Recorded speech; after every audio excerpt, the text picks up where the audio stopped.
Hey fire signs, all of our Aries, Leo, and Sagittarius viewers. Welcome to your weekly reading from our Cosmic Heart to Yours. Thanks for tuning in. Thanks so much for tuning in. If you're new here, welcome. And if you are a subscriber, welcome back. We appreciate you joining us. We sure do. It's me and my mister here. And we are going to give you your weekly reading for the week of December 29, 2019 through January 4th, 2020. Happy New Year. We do wish you all the best blessings in 2020, and we're going to just keep this reading to this coming week. That's it. And what we'll do is we'll look at the energy coming into the week and the energy out of the week, and also the spiritual work to do this week and energy around your work, wellness, and love. Okay, so fire signs. This week, coming into the week, treasure. Ooh. Yeah, we got some good things revealing itself. I feel like after the new moon that just passed last week with the solar annular eclipse, I feel like it brought a lot to light. And it brought some new feelings and some new awareness and some new emotions that sort of kind of just unlocked, like Pandora's box opened up, and all of this new stuff kind of came out. Yeah. I feel like maybe they've kind of learned how to go with the flow. They haven't allowed things to bog them down and become stressed with little things. And yeah, there's definitely a lot of abundance energy, I feel like, whether it's tangible or love. Yeah, it's definitely surrounding you, and I do think you make a good point about being in the flow, because like the turtles move like really slow, but they make up so much Time, yeah. When they get in the right. It's not like yards. Right I don't know flows, how you like I don't know, calculate meters. I don't know. Yeah, maybe meters. But they travel a long distance in a short amount of time because they jump into the flow of like the current and the tides. Right. And I feel like that you've done that, and so sometimes things are working kind of quickly for you, which might throw you a little off kilter at times. Yeah. And there's a lot of information coming in, and there's a lot of like shift happening, but it's good. It's treasure. Especially with the number 9. Completion. Lots of completion happening with the number 9. All right, so let's look at the spiritual work. So yeah, we have 8 of feathers, so there's definitely lots of new like solutions and revelations and things have been coming up that you've been learning, and you've been really optimistic about it. I feel like the stallion, the king of acorns, is all about really taking the information and kind of twisting it in a way for it to serve you. And help with your connections and relationships. And then lucky 5 of crystals with the ladybug. Lots of abundance, lots of possibilities. You've been taking all of this information that's been coming in and allowing it to really give you some good choices to work with. Yeah, I feel like you finally have built up enough confidence to, when I see the wild horse, I feel like a free spirit. So I feel like you're getting the confidence to just jump for whatever this is that you're going towards full force, and not even looking back or thinking about anything besides the positive outcome that you're looking for with all these new possibilities ahead of you.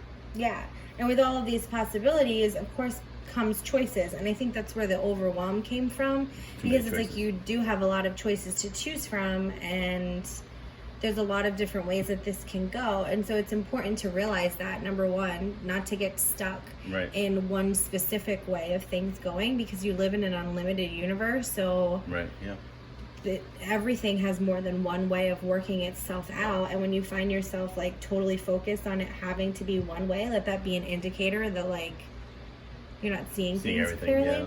Because there's a lot going on. Yeah, no, I feel like, there's definitely tons of options just presenting themselves to you, and I think it's just weeding out which ones stay balanced. The most important, and which ones aren't. Yep. End of the week. End of the week. Buy the book. Buy the book. So I feel like once you've gotten to the end of the week, you're finally at a place where you can sort of like put things in order. So you've gone through your options, right, and you figured out which ones are important to you. So now you're gonna figure out which ones you're going to do in which order. So which one you're going to start with, which one you're going to finish with, and everything in between. Yeah, so that makes sense that there's like this picture, this whole picture is showing itself, and you're finally, or more so like I see it as a puzzle. It's like you have And all you're fitting these the pieces, pieces, and you're finally figuring out putting where the them together. pieces Yeah. go. I can see that too. I can dig it. I can dig it. I can dig it, fire signs. All right, when it comes to work, everything is okay. Are you stressing? Are you stressing about maybe your work, or maybe somewhere your work isn't in alignment with where you want to be, or maybe if you're an entrepreneur, how to get, consistent work, or wanting to start a business, you're not afraid, you might be not sure if you can take the step. Yeah. It's interesting because I feel like she's like, just threw her hands up in the air and just like, I'm going to give it up to God or Spirit, the universe, whatever it is you just kind of surrender resonate with. I feel like it is, I feel like it is love. Surrender to the unexpected, the unexplained, the unknown. Just having faith. Have faith. Gotta have faith, the faith, the faith. When it comes to wellness, some advice that you can do is to commit to things that make you happy. And I think it's a really simple concept that is often overlooked with all these like theories, this Marie Kondo, if it doesn't give you joy, let it go, or whatever this thing is, right? Yeah. It is so simple, but it's so true that there are so many things that we sometimes keep in life, or beliefs that we've just held on to because we've believed them. Yeah. And we don't know a different way to believe.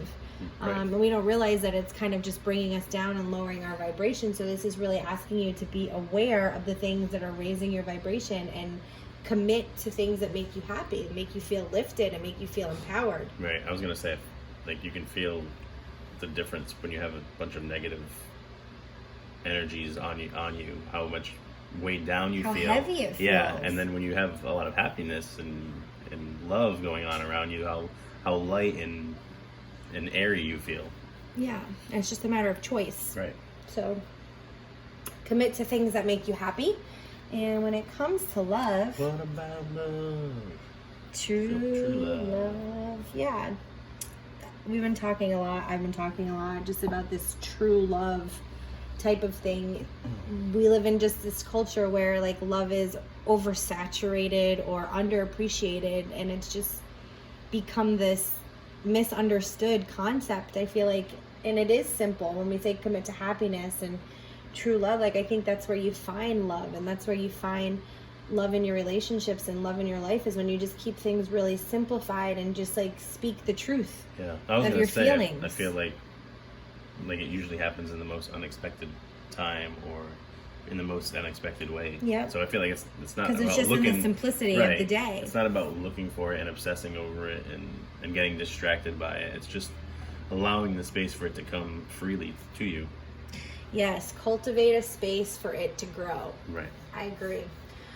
All right, fire signs, we hope that this brings you some awareness as you go about your week and some clarity, and we wish you all the very best. Take care. Bless.